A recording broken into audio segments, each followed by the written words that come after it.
Hey guys, this is Tauna. Today we're going to be talking about new commanders from the upcoming Assassin's Creed set. I'm pretty excited about all of these. If you want to check out my thoughts on the Assassin's Creed set overall, make sure you check out my previous video. There is a lot of issues here, especially the fact that, I could buy almost every single Assassin's Creed game for the same price that it's going to cost me to buy one booster box of this set. But, overall, while the actual cards are more expensive and stuff, the cards are very flavorful, and I do like a lot of these cards. So we've got 37 new legendaries here. I'm going to go through my picks for the top 10 and let me know down in the comments what your guys' top 10 are. So the first one here is going to be Shay Cormac. I actually love this card. I think it's really interesting. First of all, you can make all enemy permanents lose all their hexproof, indestructible, protection, shroud, and ward until end of turn with by paying 1. Whenever a creature an opponent controls become the target of a spell or ability, you get to put a bounty counter on that. And then whenever something with bounty counters dies, you get to put 2+1/+1s onto Shay. I just like the idea behind this card. It's a very interesting kind of low level kind of commander, but I'd love to be able to kind of build this around bounty counters. Bounty counters are something that I don't think really gets used enough, and I think that bounty counters would be very interesting to kind of see some more usage of. There's not all that many bounty counter cards within pure black and white, I don't think. So we're going to be kind of a little bit shy on it. What is there? What have I done wrong there? Bounty counter. So helps if you spell bounty right. Here we go. So there's 7 cards with bounty counters currently. So you'd be able to use bounty board, bounty hunter, Shay, and termination facilitator. There's a bunch that we're not going to be able to use, obviously, but we can find ways to be able to kind of move them around and everything. I just think that bounty counters overall are interesting, as well as you could use this to kind of proc it a lot yourself, right? To kind of spread around a whole bunch of bounty counters and stuff. Have abilities that do barely anything, that are pretty cheap, that you could just do on everything. All right, next up we've got Ezio, the new Ezio here. I like the idea behind a assassin tribal kind of commander here, and he fits that really, really well. The second part here is like just in case you want to do this kind of thing. But with, this whole Assassin's Creed, there's a whole bunch of different assassins that you can chuck in here as with alongside him to kind of fill it out. There's a lot of different assassins. So the fact that he's a 5-color commander, you can do so much stuff with, as well as, it's kind of interesting to build around this free running 2 black kind of area. All right, we've got Cassandra, Eagle Bearer here. So when she comes in, searches for the Spear of Leonidas and then puts it onto the battlefield. Not super interested in this one, but I like this idea. A legendary equipment commander. There's always going to be new legendary equipments and everything. I think that the who was it? Like the new Tomb Raider card. I think the new Tomb Raider Lara Croft card, I think she does stuff with legendaries as well. So, you've got her, but I like this kind of idea of it just being in pure Boros. Lots of stuff to do with equipment and everything. You could do so much cool stuff with it.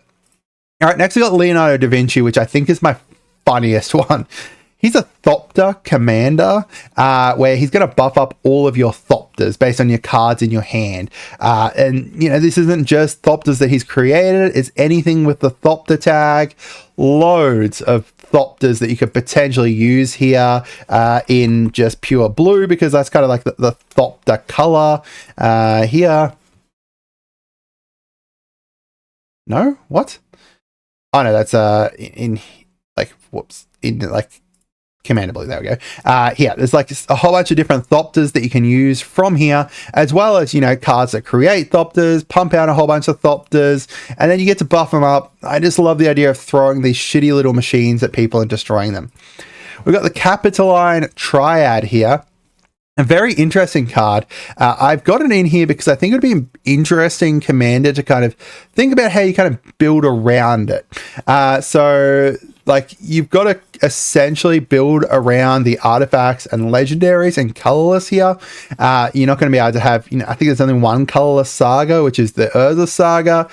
Beyond that, you got to kind of focus on artifacts and legendaries. And having this as like a artifact legendary commander would be interesting, especially once you kind of do this part. Maybe add some kind of self-milling stuff in there if they've got anything in colorless for that, and just buff up a whole bunch of kind of similar to Leonardo, just a whole bunch of like little, we could do like Eldrazi. Like there's some colorless Eldrazi you could potentially do in this as well. There's lots of cool things you could do here. All right, we've got I am going to butcher that if I try and pronounce it, so I apologize. For the most of the game, he's called Connor Ratoncarnaton. I apologize if I butchered that. I just love the idea behind his kind of creating these assassin tokens and then returning equipment from the graveyard back to them. You've got black here, so you've got like self-mill. You've got white to do stuff with, with artifacts and stuff, with artifact equipment and everything. Esper, like they most recently had that new Esper Knight that flies, that creates a whole bunch of artifact copies and stuff for equipment, and copies all your equipments and auras and stuff. So there's lots of cool things that you could potentially do with this, mixing it with like self-mill that buffs up him and then creates a whole bunch of assassins that get these equipments or stuff from your graveyard. We've got Sigurd Jarl of Ravensthorpe, a commander for Naya that's built around sagas. I think is really interesting. So you can put a lore counter on or remove a lore counter from something, and then whenever you put a lore counter on a saga, you get +1/+1 counter on up to one other target creature. It's not a good commander, but it is an interesting commander. He does have a nice set of kind of keywords there to kind of go alongside it, and I do think that either keeping sagas around for a little bit longer is nice, or just creating more sagas. Fast forwarding through sagas, I think is very interesting, especially when you've got like the commanders from, not the commanders, the cards, legendaries from Doctor Who that had like read ahead and stuff. We've got Cleopatra here. I think she's really awesome. So at the beginning of your end step, you get to put a +1/+1 on up to 2 target legendary creatures. And then whenever a legendary creature with counters on it dies, draw a card for each counter on it. So you're drawing cards based on counters that are on things. There's a lot of cool ways you can potentially make use of this. Even most recently within the Modern Horizons 2, they had... Modern Horizons 3, they had a whole bunch of cards in in green, black that were built around putting counters on stuff and getting buffed up based on counters put on stuff. So then you can combine that with this to draw cards based on those. A lot of kind of great card draw you could do here. Losing life, not great, but you got green, so you can get it back anyway. Edward Kenway is probably the most excited card. The card I'm most excited for. Honestly, I love pirates. A full kind of Grixis pirate vehicle assassin commander, mostly going to build around vehicles and stuff, but secondary like go into pirates, and Grixis is the pirate color, so it's really great to kind of see that. And then finally we've got Harvey here, who's probably the second most exciting one to me, at least.